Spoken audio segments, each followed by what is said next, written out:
Lamar, don't fuck me over. They're just starting to trust me. I don't renege on good faith deals. So you tell me everything I want to know, and I'll make sure we both get paid. When I say I want to know everything, who's holding, where they keep their weight, and their money. I don't grant exit clause. So start spilling. It was Cato all along. What's happening, BMF fans? This is Lamont Tyson back with the review for BMF episode 3. And it looks like we're starting to see some of these secrets that they got with Cato. And we'll get there, but let's go ahead and jump on into this video. If you're finding me for the first time, please subscribe to the channel. Please check those notifications and turn them on, because sometimes YouTube turns them off so that when I drop videos, you get them. Like the video, and if you ever want to join us for Friends on Tuesday, just hit me up on IG. They start this episode out, and this episode itself is all about trust, and they started out by showing the brothers back when they was kids fighting over the beef patties and shit, because one brother took most of the beef and was going to leave everybody else to fend for themselves. So they get into a fight, break the mama's good china, and at the end of the day, they didn't snitch on each other, so both of them got their ass beat. We know parents that discipline like that. If you don't snitch, you both gonna get the whipping, and this just shows the type of bond that these two brothers have. We catch Meech getting in the car with Pat. Pat wants his money, ladies and gentlemen. He wants it so bad that he's gonna tax my man 10%.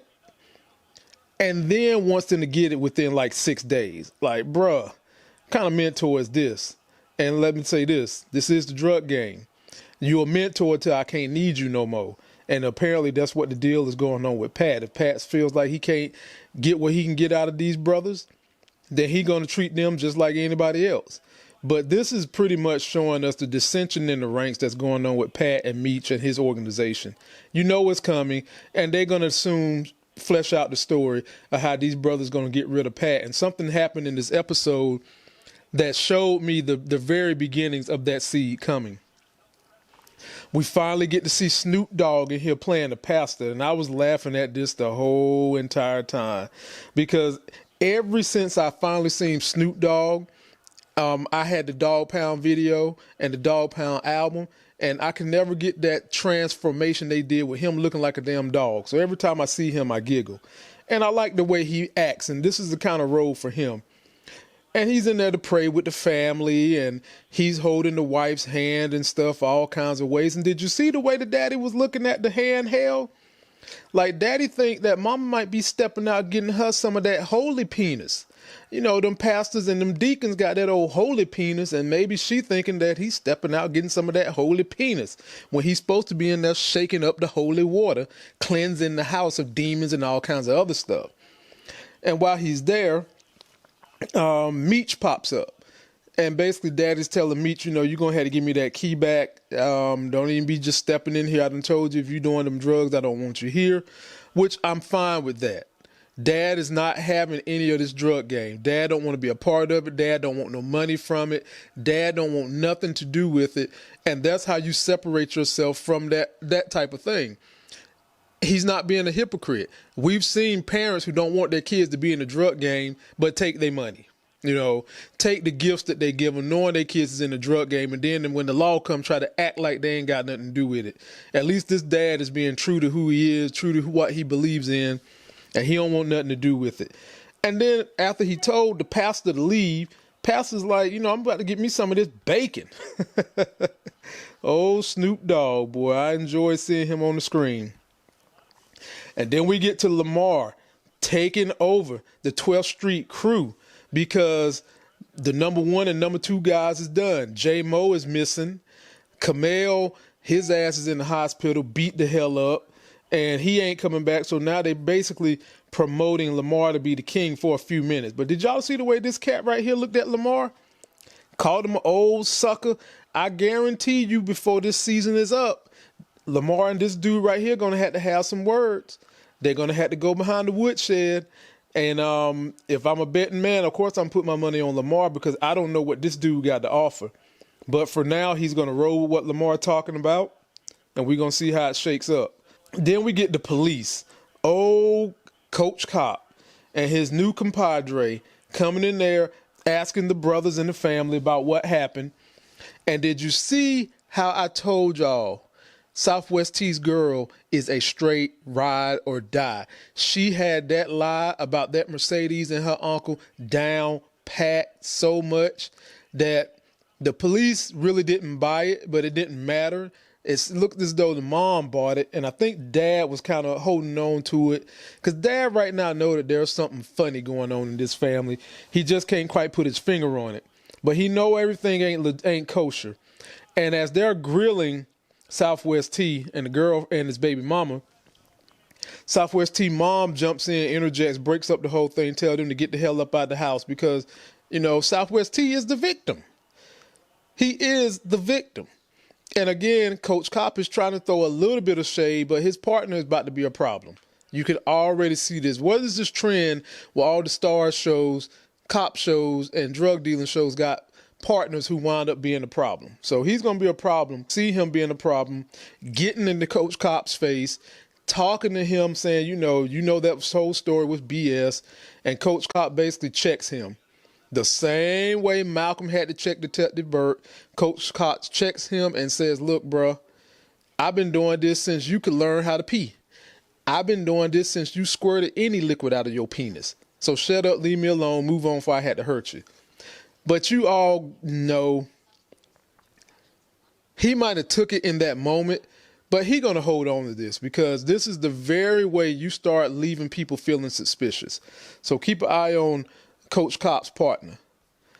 Then we get to a scene where we got B. Mickey out there with Cato, and your boy Southwest T already done dropped it on Meech. We need to start pushing this product out at the warehouses where they building cars because people is doing this stuff in there, and Meech is listening because they back is up against the wall with the money they got to get back to Pat. And so they out there surveying the field, trying to figure out how to get this thing moving. And then you got the rental cop. This one don't even got a flashlight or nothing, telling them to step or else he gonna call the real cops. So keep an eye on this guy because I think something's gonna be up with this rental cop. You know how this situation go down. We get to a scene where Lamar is with his daughter that's not his daughter, and they playing Monopoly, having a good time. And then Cash Doll's character gets a page, and we all knew that was Meech, and she's ignoring the page. And basically, Lamar's just telling, baby mama, like, look, we going to work this out. I'm done with this street stuff. I'm done with going to jail. I'm going to be in y'all lives. Lying through his golden teeth. And she falling for it. Yo, when they showed this scene and he's up in the house with the daughter, I already knew that, I don't like her no more. I said all these nice things about her being a Detroit Diesel, and that's still all true. But her character, I'm done with her. I'm done. Because she ain't told Meech nothing. She ain't let Meech know this dude is back in the house. Nothing. And, if they don't have a relationship, I guess maybe you don't got to say nothing. But these dudes just keep popping up to her house unannounced. So in some situation, if you don't want to get hemmed up yourself, you need to at least tell somebody to do something. But we're going to see where it go, man. Then Meech catches up with his crew that's out there trying to figure out how to work stuff out at the warehouse. And he's kind of giving it to Cato again. And ladies and gentlemen, we should have been known something was up with Cato just because they just keep giving her the business. One of her ideas he didn't like, but it actually worked out. And you would think that he would acknowledge her for that, but he didn't. And now he's out here kind of giving her the bad mouth again. And B. Mickey. And I think this had a lot to do with the pressure he's feeling right now. And a lot of that pressure is that he's got a shadow chasing him. Who's the shadow? Pat. Pat, this whole episode, is chasing Meech all over the place, man. I mean, like a shadow that's got a bad itch. He's just chasing them all over the place. Operation Drano has been put in effect. As 50 said on one of his shows, you got that Fed bitch. So now we got another one of these Fed bitches who's done implemented Operation Drano to help clean up the streets in Detroit because what's going on in Detroit? White folks is moving to the suburbs because the black folks moving in. And of course, you always vilify the black folks when they start moving in, taking over places. And she's explaining to Coach Cop and his partner what we about to be doing. And of course, Coach Cop got that look on his face like, man, damn it, not another one. And the partner's all thrilled about it. Partner's happy. You know, this is probably the most excitement he got in the whole couple of weeks, man. Done got a little hard on. He ready to get on them streets and help this woman with her conquest of the drug game in Detroit. They show the mayor basically waging war on anyone who's going to stop the progression of Detroit. And from what I understand, the people did love this guy. But the other thing that I heard about him was he really didn't do much to fix the drug game. It just got worse. So my people in Detroit, let me know what you guys think about that. We get a chance to meet old Chef Drive the Truck. My man got himself a food truck back in the 80s, man. Trying to push the food out here to the workers coming out the plant, because that's what they called it if you went to work at the plant. And, you know, Meech and the crew done rolled up on him and gave him a proposition. You know, homeboy has aspirations to have a downtown restaurant. And at first he gives them a little resistance. And then, of course, he breaks down. But ladies and gentlemen, you got to think about it like this, man. Do he really know what he's getting into? You know, it's all cool and dandy when you see that money flash in the beginning because you're trying to chase your hopes and dreams. But there's a lot of baggage that comes with being in the drug game and dealing with that type of people and the individuals that are going to be dealing with you. You're never going to get out this game, man, because what you think? They're going to let you go when you go get your shop downtown? No, that's going to be a front too. They're going to be trying to wash money there. And can we get Southwest T to either not show up for these business meetings or chill the hell out? This is the third meeting he's going to with Meech, in which he's a hothead. He's in there causing a ruckus for the people Meech is trying to, you know, be very diplomatic with. And he asked this guy to apologize. The guy asked him to apologize, and instead of apologize, he put the money in his hand. Well, if dude was serious, he should be like, nah, that ain't good enough. Threw the money on the ground. But end of the day, Southwest T gonna keep getting away with it till there's a consequence on him. I'm sorry, y'all. I had to laugh at this. I'm laughing because this dude right here, he's supposed to have been so tough. He was tough with that gun and that hat on his head. Now he in the hospital, he ain't tough no more. And ladies and gentlemen, why this dude on every show he go on, he winds up getting beat up or killed. Every show you think about all the stuff this guy's played in, he always getting beat the hell up. Well, he's got a visitor. And who pops out from behind the balloons and the flowers? Peekaboo. It's a sight you never want to see.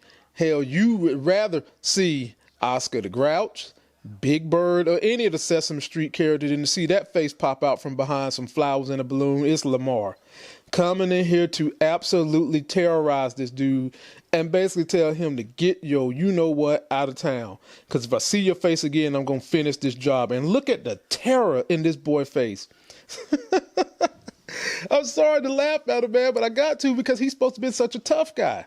He was so tough when he had a gat in his back. He ain't tough no more, but Lamar is tough as nails, man. He's just like, bruh, I don't want to see your face. But ladies and gentlemen, I don't think he's going to go. They didn't finish this off in this series, this particular story. I mean, this episode. So I don't think he's going to go. We're going to see him again. Hopefully he'll really be tough this time and not be fake tough the way he is in this bed. And Lamar squeezing all kinds of stuff he done bust up, man. Wow. And then we get to a scene where Meech is in a club trying to execute his plan to figure out how to get inside the plant.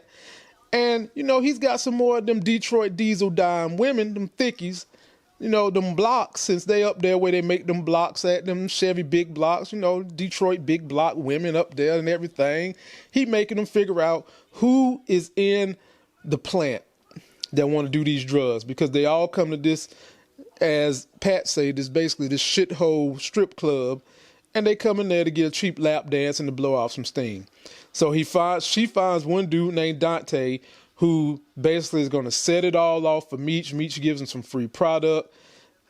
And we're going to see what happens with that. But again, Meech's itchy shadow pops up. It's Pat again, following Meech around in the club, trying to figure out what is going on. Now, folks, we know Meech is trying to expand his business. The fact that Pat is doing this, Meech need to really, really watch his back, because it seems like Pat has this private eye type side where he's going to just be watching you just the hell for the, shits and giggles. And I think that if Meech and the crew going to get this thing going, they're going to have to keep some eyes on Pat. We get to a scene where the dad just pops up at Southwest T's baby mama's house, basically being nosy, doing an investigation. That's all he's doing. He's really trying to get down to the bottom of how much in the dark is he about his family. He's trying to see, do the mama know, the brothers know, the sister know, am I the only one in the dark about what's going on? And pretty much his ass is the only one in the dark. Southwest T come in and he pretty much agrees with the lie that baby mama has come up with, and they playing this role to a T. But we know at this point in time, Dad really not feeling none of this. Dad knows something is afoot. He just can't put it all together yet, but he knows something is up. And I think he's starting to realize Southwest T is involved in the drug game too, even though he was thinking he wasn't. And then we get Meech meeting up with the mom. He let the mom know that even though she didn't want him to do this, he done paid the mortgage. He ain't about to try to let his family get thrown out. That's big time on his part. His dad, I think he realizes why his dad don't want to deal with him. Some kids in this situation would just, hate the dad so much they might wish bad on him. But I feel like Meech understands his dad just don't want to have anything to do with the consequences of the drug game, and for the love of his mama and sister. That's who I really think he's doing this for. He took care of the business and got the mortgage paid. But basically, like Mom said, I'm going to have to come clean to Dad, and that's going to be a problem. And we'll see what happens later on. Meech meets up with B. Mickey. They still got their beef going on. And ladies and gentlemen, we know something is going to have to happen with this B. Mickey situation. Something's going to have to happen, man. He is just doing too much. And basically, Meech is telling him, man, get on your job. Let's make this money here. I got bigger fish to fry. Do your damn job. And so he gives Mickey and the guy running the food truck what the orders are going to be like when they start coming to get the drugs. He meets up with his man Dante and let the business begin. They turn in numbers left and right. We ain't seen numbers turn like that since Freaknik 96. They turn in numbers. And so the business is going good, and apparently this is going to be a new revenue stream for Meech, because why give this up after you give it to Pat? This is going to be your stuff right here. And then we get a scene where Meech go meet his crew on the street, trying to really get them to get this money, and then he catches one of his crew talking to a white lady. Now, ladies and gentlemen, this is the 80s. And like Meech said, if you was talking to somebody white, that was a problem. Doing drugs, somebody white, that's a problem, because it's going to attract the police, and you want to keep the police out of your business. There was no way you could be doing this on the corner. Now, maybe you talk to the white people if you done got yourself established in where the white people hang at, but even then you got to be careful because you can't trust them. And to get his crew motivated, he offers up his Rolex. And I like this on Meech. I like the way Meech handles his business most of the time, because like he said, you don't always got to motivate with fear. And what did they teach you about disciplining your kids? Positive reinforcement works better than a negative stimulus. So you positively reinforce your kid to get them to do the behaviors you want. And that's what he's doing in this situation.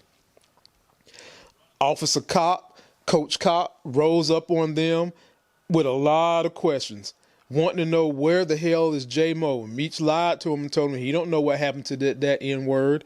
And this is when Southwest T really finds out, man, something ain't right. What Meech, you ain't been telling me we supposed to be like that.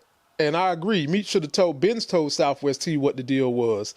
And Coach Cop drops on them about Operation Drano that's coming right down the pipe, and that he may not be able to give enough cover with this new operation coming, because like the chick said, she's going to be offering up every single resource possible, which makes me wonder, is she going to be a resource?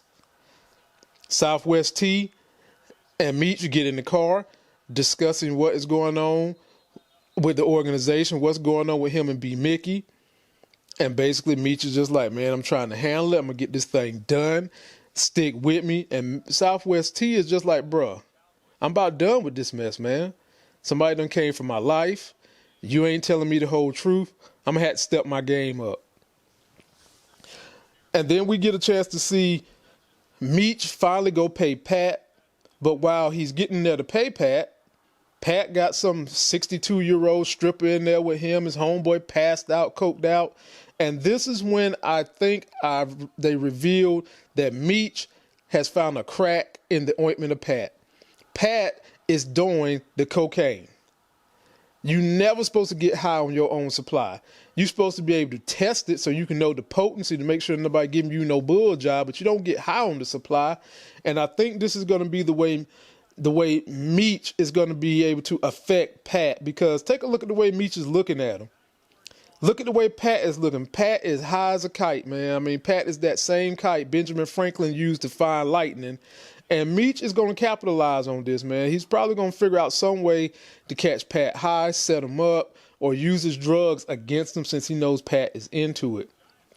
Now, ladies and gentlemen, we get to the last couple of scenes, and this is when they really turned this thing up. We in that bowling alley, man.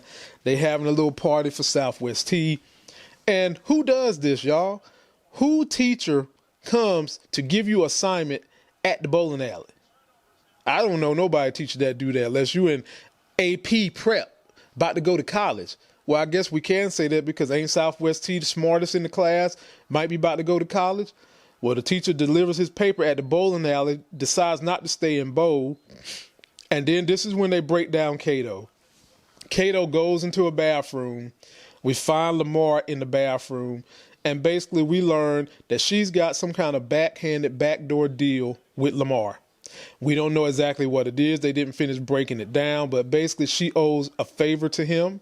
He owes her a favor, and they're supposed to be working together, and he is pressing her hard as hell for that information on what's going on in Meech's crew. And he don't just want that him and Mickey is beefing. He want to know the numbers, the money, the stash, where they getting their drugs from, who's the distributor. Hell, he might even go after Pat.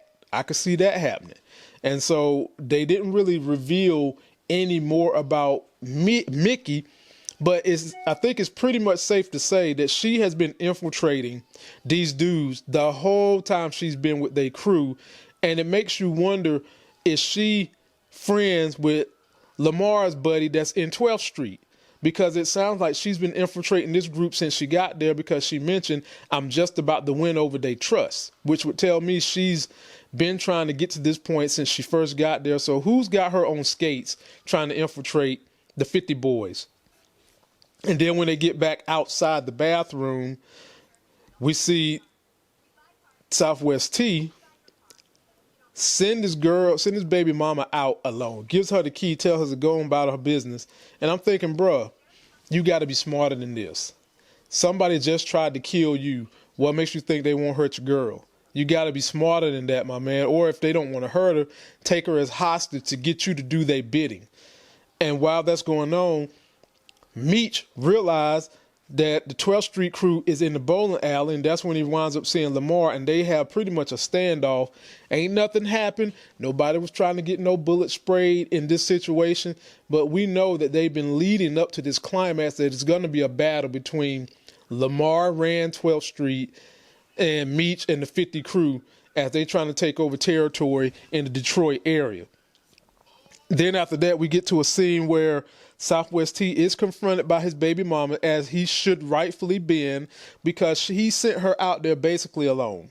And she has proven to be a ride or die. She's lying for him. She's doing everything she can to hold it together, even though she's not all that cool with what he does, but she's doing it because he's providing. So she's sticking with him, right?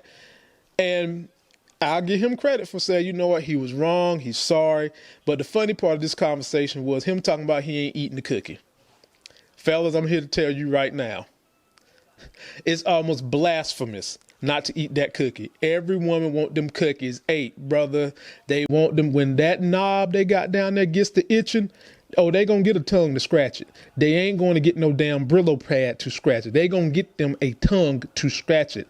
So even if you don't like to do it, hold your nose, pucker up, stroke that tongue up and down, and in the X formation like you a mutant, and get it popping. Because if you don't, somebody else eventually one of these days will. And then in the very next scene, this is when we get our big reveal. that the dad realizes he's pretty much the only one in the blind about what's going on in the drug game with Southwest T and Meech.